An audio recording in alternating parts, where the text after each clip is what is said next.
Shalom adik-adik. Shalom. Apa kabarnya? Yesus Maha Dahsyat. Yes. Wah, hari ini kita ketemu lewat video lagi nih. Tapi jangan lupa ya, kita tetap memuji Tuhan, mengucap syukur, jangan lupa juga berdoa dan baca Alkitab. Hari ini kita mau mulai ibadah kita, meskipun di rumah kita mau siapin hati kita dengan baik. Semuanya juga dengan baik, jadi nggak ada yang lagi tidur-tiduran atau sambil ngemil, tapi kita mau datang sama Tuhan, ibadah dengan baik. Yuk, kita mau angkat pujian. Terima kasih Tuhan. Kita mau bersyukur sama Tuhan, sekalipun kita nggak ketemu, nggak hanya lewat video, kita mau sungguh-sungguh nyanyi buat Tuhan.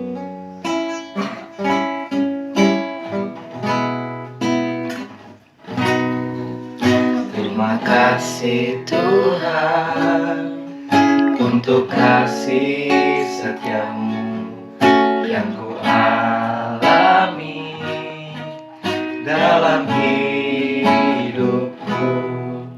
Terima kasih Yesus untuk kebaikanmu sepanjang hidupku. Terima kasih Yesusku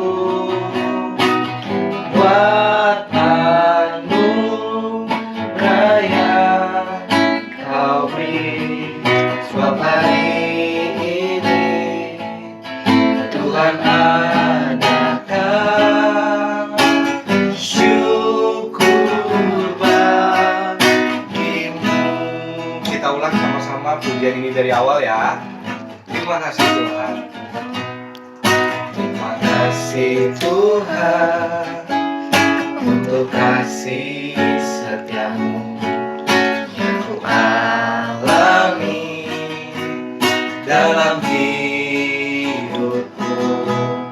Terima kasih Yesus untuk kebaikanmu sepanjang hidupku. Terima kasih. Terima kasih Yesusku buat anugerah Kau beri setiap hari ini. Tuhan adakan syukur bagimu. Terima kasih Tuhan. Terima kasih Yesusku buat anugerah Kau beri setiap hari ini. Tuhan adakan syukur bagimu. Kita sama-sama berdoa. Kami bersyukur Tuhan buat hari ini, buat kebaikan-Mu. Kau memelihara kami, Kau menjaga kami, Kau memberikan kami damai sejahtera dan sukacita-Mu. Penyertaan-Mu yang sempurna Tuhan membuat kami ada sebagaimana kami ada. Terima kasih Tuhan Yesus. Sebentar kami akan ibadah melalui video ini Tuhan. Kiranya Kau memberkati setiap kami yang melihatnya dan mengikutinya dengan baik. Kami telah berdoa mengucap syukur. Haleluya. Amin. Amin. Yeay. Kalek undang lagi nih. Yuk kita sama-sama siapin hati kita. Kita akan pujian. Kalek undang teman-teman. Dia satu lagi. Apa kabar semuanya? Yesus Maha Dahsyat. Yes. Tetap semangat ya. Meskipun kita nggak ketemu lagi, tetap semangat. Kita mau angkat pujian. Yesus di dalam rumahku, senang-senanglah. Siap ya? Yesus di dalam rumahku, senang-senanglah, senang-senanglah, senang-senanglah. Yesus di dalam rumahku, senang-senanglah, senang-senanglah. Yesus dalam rumahku, Yesus di dalam rumahku, senang-senanglah,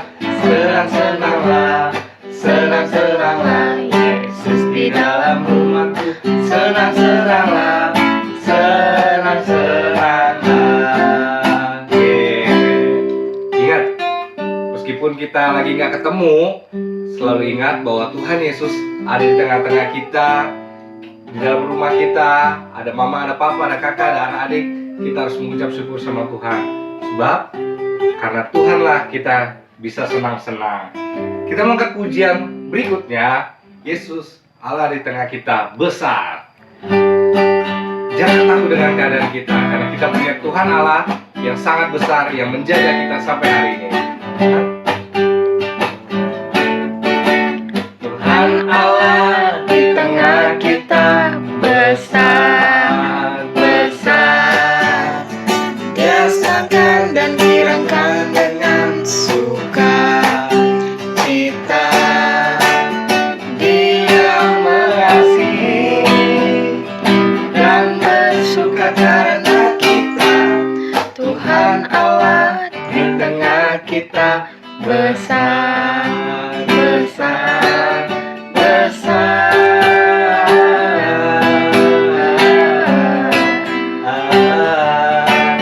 Besar.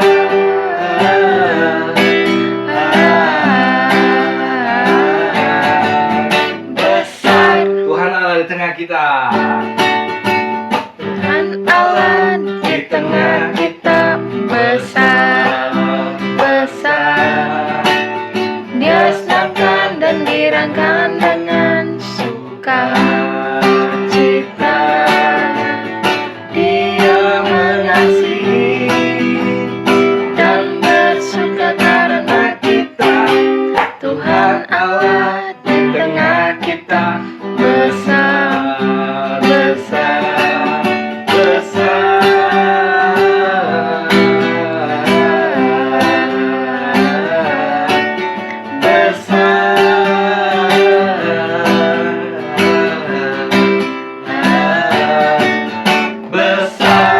Wow, ucap syukur sama Tuhan untuk pujian kita hari ini. Baik adik-adik, saat ini kita mau mendengarkan firman Tuhan, belajar firman Tuhan. Kita mau angkat pujian, kusiapkan hatiku. Ingat, duduk yang baik, nggak sambil tidur-tiduran, apalagi sambil ngemil. Kita mau sungguh-sungguh nyanyi buat Tuhan, datang sama Tuhan.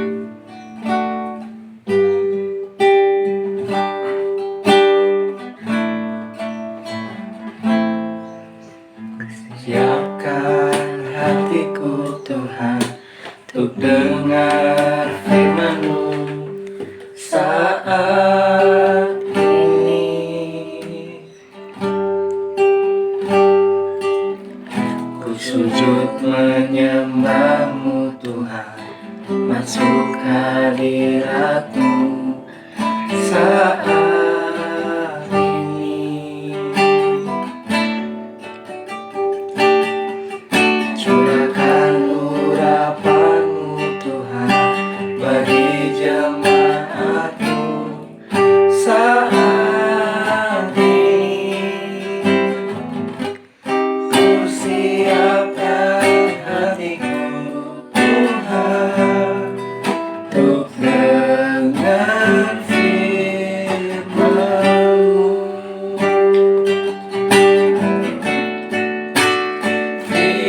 Firman-Mu Tuhan tiada berubah.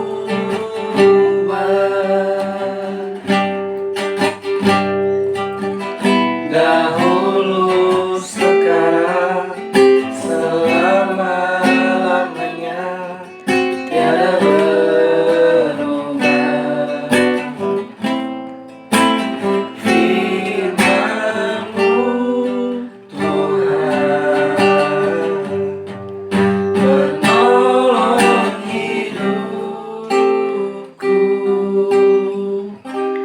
Ku siapkan hatiku Tuhan untuk dengar firman-Mu. Kami menyiapkan hati kami Tuhan untuk belajar mendengarkan firman-Mu. Biarlah itu menjadi kekuatan kami, menjadi pegangan kami, anak-anak sekolah minggu. untuk selalu percaya, untuk selalu kuat menghadapi segala sesuatu bahkan kondisi saat ini. Terima kasih Tuhan Yesus, kami siap mendengarkan firman Tuhan. Haleluya, amin. Shalom adik-adik, selamat hari Minggu untuk semuanya. Ketemu lagi walaupun nggak secara langsung, ketemu lagi sama kakak di Sekolah Minggu Online.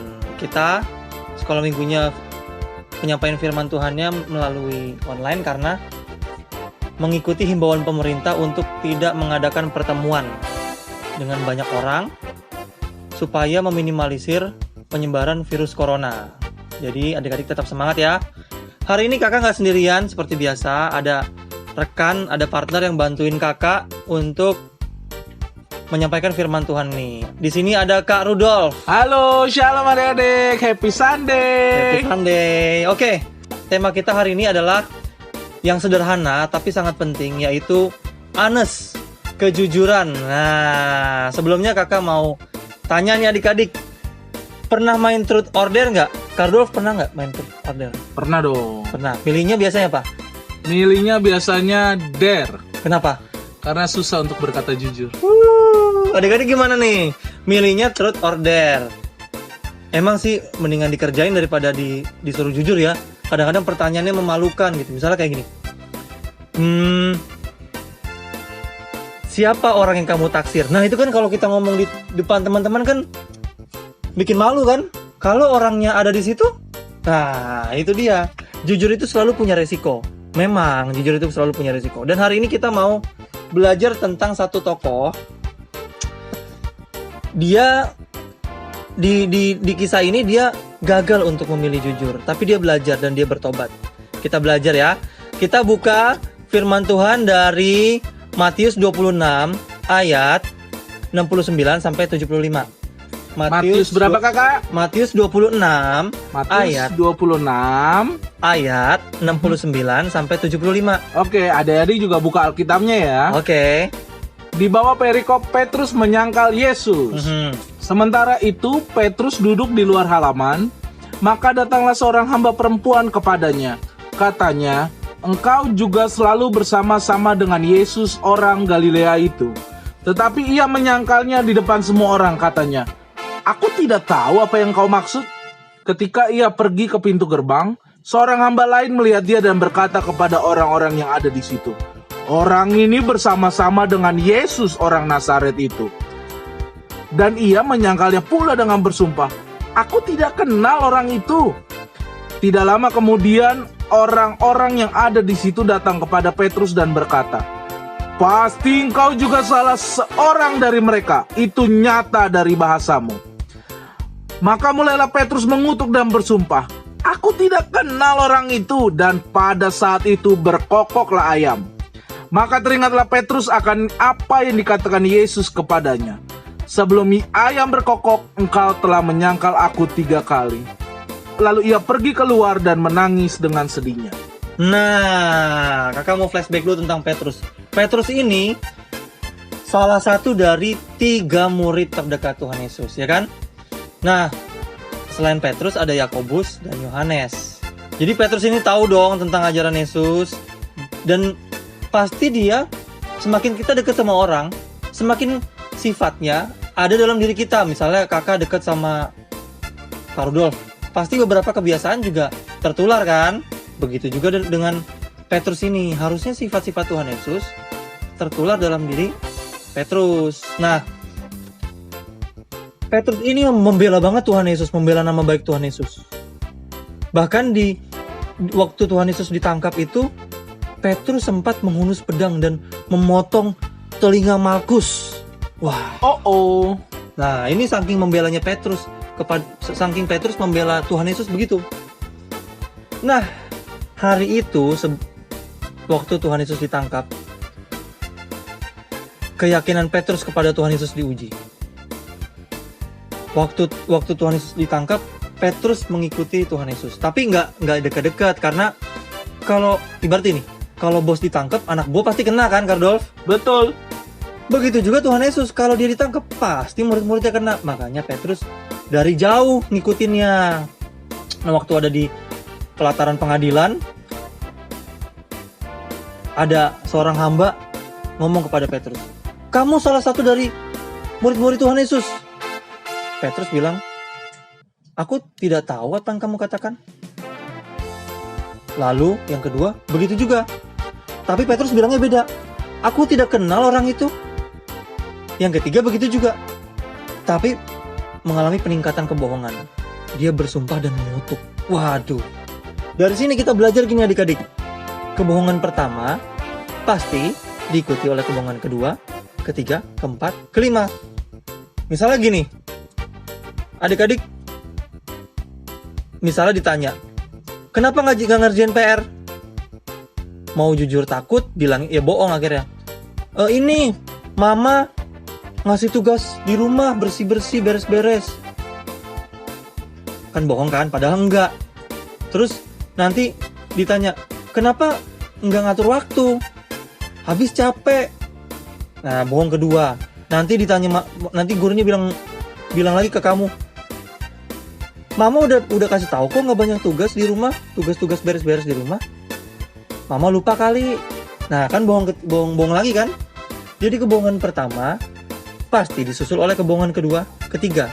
Dan bisa jadi tingkat kebohongannya lebih besar yang kedua dari yang pertama, yang ketiga dari yang kedua, yang keempat dari yang ketiga. Begitu adik-adik. Dan Petrus ini gagal untuk memilih jujur selama 3 kali. Sebanyak 3 kali dia gagal. Tapi dia tidak larut dalam kegagalan tersebut. Setelah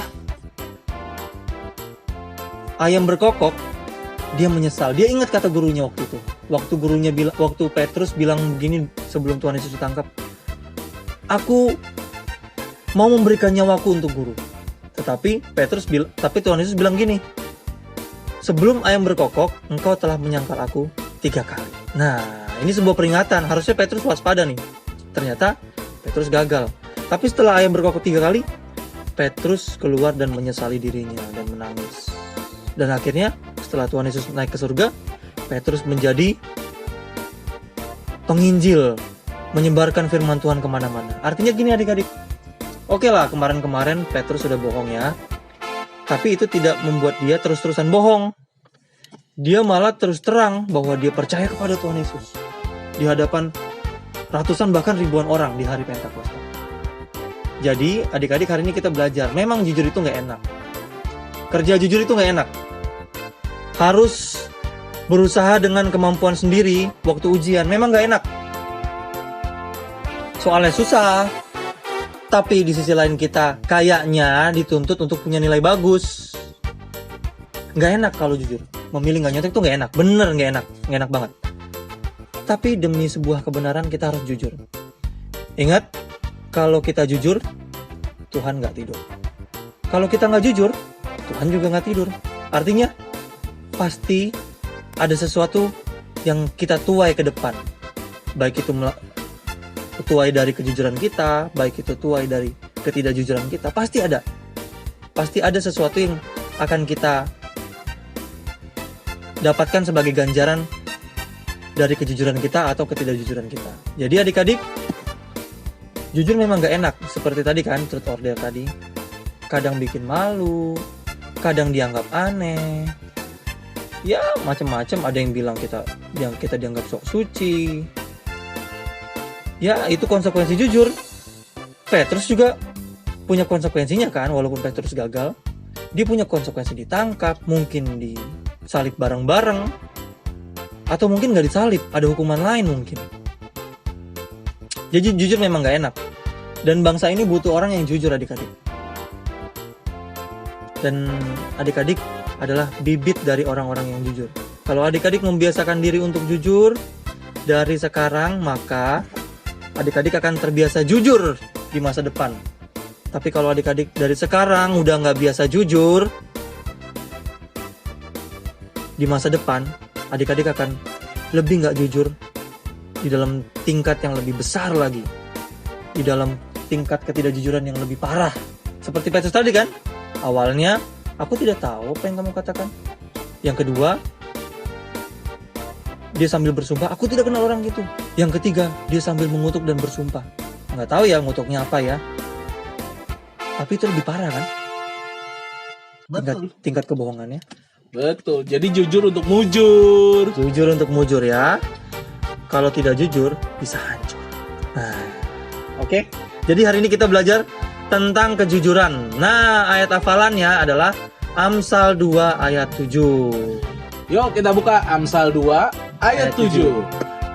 Sama-sama buka Alkitabnya ya. Oke. Amsal 2 ayat 7. Demikianlah firman Tuhan. Ia menyediakan pertolongan bagi orang yang jujur, menjadi perisai bagi orang yang tidak bercela lakunya. Nah, walaupun gak enak jujur ya, walaupun gak enak, tapi Tuhan kasih pertolongan. Banyak orang yang memilih untuk jujur dan mengalami konsekuensi yang gak enak. Tapi toh Tuhan tolong sampai sekarang. Kakak salah satunya. Kepada beberapa anak kakak suka cerita kan, betapa kakak mempertahankan kejujuran di tengah-tengah ujian dan harus menghadapi konsekuensinya. Tapi kakak bisa bertahan sampai sekarang. Kakak bisa ngajar sekolah minggu. Jadi adik-adik berusaha hidup jujur. Karena jujur membuat kita mujur. Tapi kalau tidak jujur, kita bisa hancur. Ada konsekuensi buruk yang akan kita tuai nantinya. Oke? Tetap sehat, tetap semangat, tetap jadi berkat. Kita berdoa. Tuhan Yesus, terima kasih. Kami sudah selesai mendengarkan firman-Mu. Kami mohon supaya Engkau bantu kami untuk kami dapat jujur kepada diri kami sendiri, kepada sesama, terutama kepada Tuhan. Kami tahu rasanya gak enak jujur dalam beberapa hal. Tapi kami mau berusaha untuk memilih tetap jujur supaya Tuhan berkenan kepada kami dan itu pun baik bagi masa depan kami. Karena kami sedari sekarang sudah terbiasa untuk jujur. Terima kasih Tuhan. Engkau melihat kondisi negara ini, kondisi dunia yang sedang dilanda oleh wabah virus corona. Kami mohon supaya kiranya Tuhan pulihkan keadaan dunia supaya lebih baik lagi. Setiap korban yang menderita virus corona, Tuhan tolong kiranya sembuhkan. Dan Tuhan tolong kami semua supaya kami dapat menjalankan aktivitas kami kembali seperti semula dengan lancar. Berkati tim dokter yang menangani para pasien, berkati pemerintah yang memberikan kebijakan-kebijakan dalam menanggulangi virus ini. Berkati juga kami semua Tuhan, papa mama kami yang bekerja keras, bahkan di rumah pun masih bekerja keras. Bahkan ada yang memilih, ada yang tetap memilih untuk bekerja di luar karena tuntutan pekerjaan. Kami juga mohon supaya Tuhan berkati. Terima kasih, kami sudah berdoa dan mengucap syukur. Amin. Oke, selamat hari Minggu, happy Sunday, dadah.